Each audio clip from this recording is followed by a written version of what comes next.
Narito tayo ngayon sa ating testing area. Ito ang unit ng ating client. Shoutout sa ating ka-ice business na si Ma'am Risa. Ma'am, ito po ang inyong unit at ready to dispatch na po ito.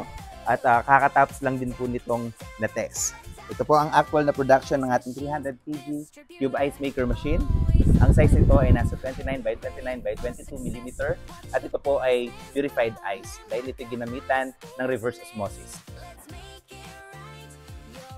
Ang ice selling business ay isang uri ng cash flow business.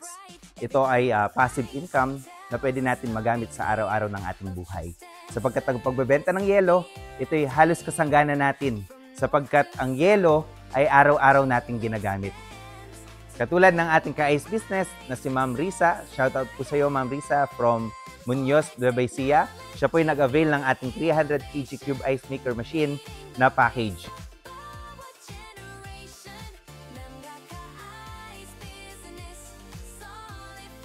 Kasama sa package na inavail ng ating ka-ice business ay ang ating AVR. Ito ay ginagamit natin para sa power fluctuation. Ganun din, meron tayong reverse osmosis. Ito ay ginagamit natin para maging purified ang ating production. Ganun din, meron consumables ang ating client. Meron siyang mga plastic ice bag. Meron kasamang T33. 3-in-1 filter. At ang ating pedal sealer.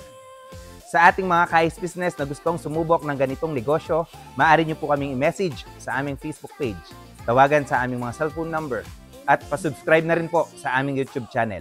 Maraming salamat po at mag-ingat po kayo. To God be the glory.